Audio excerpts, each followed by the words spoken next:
রূপান্তরের সংবাদে আপনাদের সবাইকে জানাই আন্তরিক শুভেচ্ছা। আমি তাবাসসুম তাহিয়া। আসসালামু আলাইকুম। চলুন জেনে নেই আজকের আকর্ষণীয় সংবাদ। কনসার্টের জন্য অনুদান চেয়ে ৭০ প্রতিষ্ঠানকে সাবেক সমন্বয়কের চিঠি। রাজশাহী বিশ্ববিদ্যালয় বৈষম্য বিরোধী ছাত্র আন্দোলনের সাবেক সমন্বয়ক সালাউদ্দিন আম্মারের বিরুদ্ধে অনুদানের নামে চাঁদা চাওয়ার অভিযোগ উঠেছে। ছাত্র জনতার গণ অভ্যুত্থানের বর্ষপূর্তি উপলক্ষে ৩৬ জুলাই মুক্তির উৎসব কনসার্ট আয়োজনের জন্য আর্থিক অনুদান চেয়ে তিনি ৭০টির বেশি প্রতিষ্ঠানে চিঠি পাঠিয়েছেন। চিঠিতে বিশ্ববিদ্যালয়ের উপাচার্য সালেহ হাসান নকিবের সুপারিশ রয়েছে, স্ট্রংলি রেকমেন্ডেড। এদিকে সিটি কর্পোরেশন থেকে ২ লাখ টাকা অনুমোদন পাওয়ার পরও অধিকাংশ প্রতিষ্ঠানে অনুদান প্রত্যাখ্যিত হয়েছে বলে জানা গেছে। বাজেটের পরিমাণ ৬০ থেকে ৬৫ লাখ টাকা নির্ধারণ করা হলেও এখনও অনেক প্রতিষ্ঠান থেকেই অর্ডার আসেনি। ৩৬ জুলাই দিবসটি রাজশাহীর ইতিহাসে একটি গুরুত্বপূর্ণ দিন। গত বছরের জুলাই আন্দোলনে শহীদ ও আহতদের স্মরণে আয়োজন করা হবে এই উৎসব।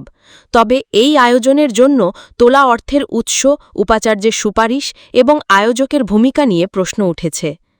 বাজেটের বিশ্লেষণে দেখা যাচ্ছে ২ দিনের কনসার্টের আয়োজনের জন্য মঞ্চ নির্মাণ, অতিথি আপ্যায়ন ও নিরাপত্তা সহ অন্যান্য খাতে খরচ দেখানো হচ্ছে।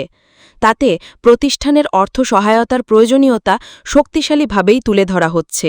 তবে বিতর্কের মূল বিষয় হল এই আয়োজনের অন্তর্নিহিত উদ্দেশ্য। অন্যদিকে সালাউদ্দিন আম্মার দাবি করেছেন, তিনি সংগঠনের জন্য এ ধরনের সহযোগিতা চেয়েছেন, কিন্তু এটি নিয়ে সামাজিক যোগাযোগ মাধ্যমে মিডিয়া ট্রায়াল হচ্ছে বলে অভিযোগ করেছেন। এদিকে রাজশাহী বিশ্ববিদ্যালয়ের উপাচার্য অধ্যাপক সালেহ হাসান নকিব নিজের দায়িত্বে সালাউদ্দিনের অনুরোধে সুপারিশ করেছেন বলে জানা গেছে। তিনি বলেছেন, যে কোনো সংগঠন বা উদ্যোগ যেগুলো বিশ্ববিদ্যালয়ের প্রতি সম্মান দেখায়, আমি তাদের সহযোগিতা করতে পারি, এটি আমার দায়িত্ব। তবে প্রশ্ন উঠেছে, এমন সুপারিশ কি আদৌ সঠিক? একাডেমিক প্রতিষ্ঠান হিসেবে কোনো সাংস্কৃতিক বা বেসরকারি আয়োজনে প্রশাসনিক সহায়তা দেওয়ার আগে কি আরও যাচাই বাছাই করা উচিত ছিল? এমন প্রশ্ন সচেতন মহলের। জানা গেছে, অনুদান সংগ্রহের প্রক্রিয়ায় ফার্স্ট সিকিউরিটি ইসলামী ব্যাংক এবং চেম্বার অফ কমার্সের মতো কিছু প্রতিষ্ঠান সামান্য পরিমাণ সহযোগিতা দিয়েছে। কিন্তু ব্যাংকগুলো এবং অন্যান্য প্রতিষ্ঠানের সাফ প্রত্যাখ্যান, এটা নিয়ে প্রশ্ন উঠছে যে আসলে কতটা যৌক্তিক ছিল এই আবেদন। একইভাবে সামাজিক যোগাযোগ মাধ্যমে বিতর্কের ঝড় উঠলেও আয়োজক সালাউদ্দিন জানিয়েছেন, তিনি সবকিছু স্বচ্ছভাবে উপস্থাপন করবেন এবং প্রত্যেকটি টাকার হিসাব রাখা হবে। এবার বিজয় উৎসব আয়োজনের পরিকল্পনাও রয়েছে রাজশাহীতে, যা সালাউদ্দিন গত বছরের ফেনী বন্যার কারণে করতে পারেননি।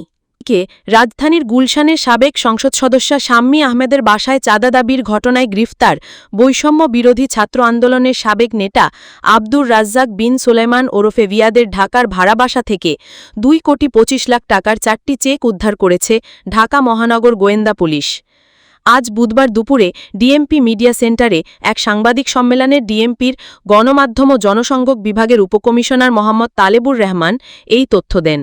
সমসাময়িক বিষয় নিয়ে ডিএমপির নিয়মিত তথ্য জানাতে এই সাংবাদিক সম্মেলনের আয়োজন করা হয়।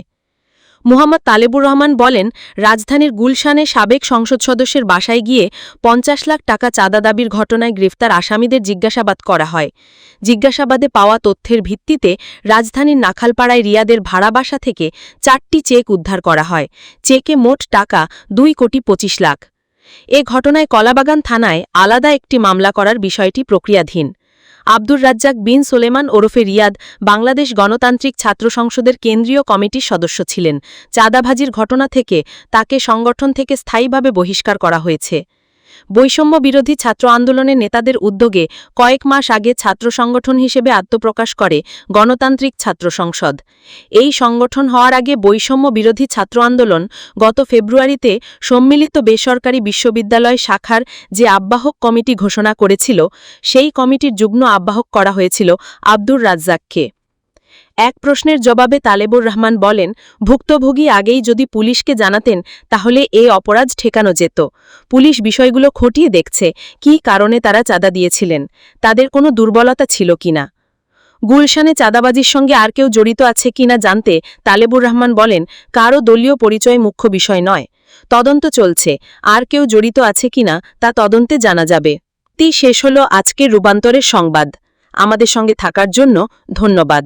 ভালো থাকুন, সুস্থ থাকুন, আল্লাহ হাফেজ।